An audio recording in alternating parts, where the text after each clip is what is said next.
Hi guys, welcome to the third and final part in the Iran nuclear deal series. आज हम economic geography की बात करेंगे और कुछ मिसलेनियस चीज़ों की भी. Let's start. इकोनॉमिक ज्योग्राफी में शुरुआत हम इम्पोर्टेंट सिटीज़ से कर सकते हैं. अब वेस्ट एशिया की बहुत सारी कंट्रीज़ न्यूज़ में रहती हैं, उनकी सिटीज़ न्यूज़ में रहती हैं, तो सभी कंट्रीज़ की ये जो पॉपुलर सिटीज़ हैं उनको कंबाइन करके क्वेश्चन बन सकता है, जिसकी वैरायटी हमने ऑलरेडी पहले वीडियो में देख चुकी हैं. We could be asked east to west arrangement of cities, north to south arrangement of cities. हमसे सिटी दे सकता है एंड कंट्री दे सकता है, match the following types question पूछ सकता है. सिटी एंड वाटर बॉडी का कॉम्बिनेशन पूछ सकता है, सिटी एंड माउंटेन रेंज का कॉम्बिनेशन पूछ सकता है. तो बहुत वैरायटी है, सिटी एंड डेजर्ट पूछ सकता है, एट्सेट्रा. तो बहुत वैरायटी के क्वेश्चंस यहाँ बनते हैं. एंड ईरान के एंगल से देखें तो तीन इंपॉर्टेंट सिटीज़ हैं. सबसे पहले तो of course we have the capital city Tehran. Tehran एक न्यूक्लियर फैसिलिटी भी है and you can note that it is in the northern part of Iran, Elburz mountains के बगल में है and towards Caspian sea. Question बोल सकता है कि तेहरान जो है आपका पर्शियन गल्फ की तरफ है. इस टाइप के कंफ्यूजिंग स्टेटमेंट्स दे सकता है. तेहरान के साउथ में आएंगे, in the central part of Iran we have Isfahan. Isfahan भी एक इम्पॉर्टेंट न्यूक्लियर फैसिलिटी सिटी है. And towards the east we have Mashhad. Mashhad और महाद, ये दोनों नाम यूज़ किए जाते हैं. महाद में न्यूक्लियर फैसिलिटी नहीं है. ईरान की कुछ और न्यूक्लियर फैसिलिटीज़ न्यूज़ में रहती हैं. वो हैं फोर्डो, अराक, नाटान्स एंड साउथ की तरफ हम आएंगे तो बुशहर. बुशहर जो है आपकी पर्शियन गल्फ पर पड़ता है. तो ये हो गई आपकी न्यूक्लियर फैसिलिटीज़. इसके बाद हम बात कर सकते हैं इम्पोर्टेंट पोर्ट्स की. पोर्ट्स जो हैं यहाँ पे ग्रीन रेक्टेंगल से दिखाए गए हैं. बंदर अब्बास और बंदर अब्बास जो है ईरान का सबसे इम्पॉर्टेंट एंड लार्जेस्ट पोर्ट है.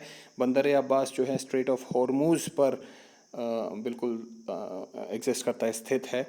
और बंदर अब्बास के ईस्ट में we have Chabahar. Chabahar is not a big port but India के एंगल से चाबहार एक इम्पॉर्टेंट लोकेशन है.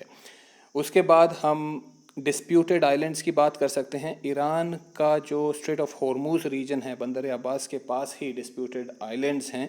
दो ऐसे डिस्प्यूटेड ग्रुप ऑफ आइलैंड्स हैं. एक है अबू मूसा एंड दूसरा आइलैंड है तुम्ब, TUNB, तुम्ब आइलैंड. ये जो डिस्प्यूट है ईरान और UAE के बीच में है. उसके बाद हम ईरान के रिसोर्सेज की बात कर सकते हैं. जैसे कि हमने देखा ईरान में टेम्परेचर वेरिएशन, क्लाइमेट वेरिएशन है, तो उसकी वजह से एग्रीकल्चर यहाँ काफ़ी अच्छा रहता है.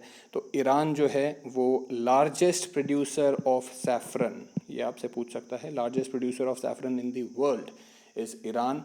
Also turquoise, largest producer of turquoise and one of the finest varieties of turquoise in the world come from Iran.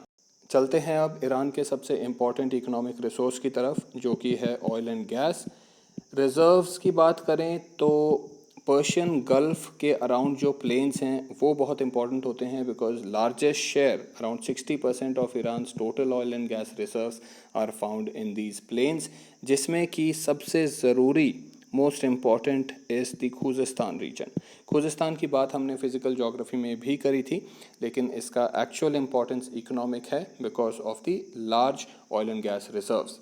Ranking की बात करें तो in the case of natural gas, Iran has got the second largest reserves in the world after Russia and third largest producer of natural gas after USA and Russia.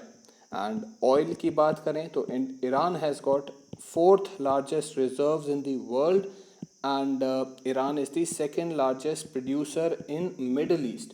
World की production की rank इतनी high नहीं है, although it is amongst the top producers globally, but high ranks he UPSC पूछेगा तो middle east के angle से definitely पूछ सकता है. तो Iran is the second largest producer of oil in the middle east after Saudi Arabia. Finally UPSC हमसे infrastructure projects के बारे में पूछ सकता है जो ईरान के थ्रू जाते हैं, जिनका पार्ट ईरान है. तो ये होंगे the international north south transport corridor, the belt and road initiative, and from the angle of India we have the Chabahar, Milak, Zaranj, Delaram route. Finally कुछ मिसलेनियस पॉइंट्स हम देख लेते हैं। ये पॉइंट्स यूपीएससी डायरेक्टली तो नहीं पूछेगा, लेकिन ये आपके ऑप्शंस एलिमिनेट करने में हेल्प कर सकते हैं, जिसके थ्रू आप आंसर अराइव कर जाएंगे।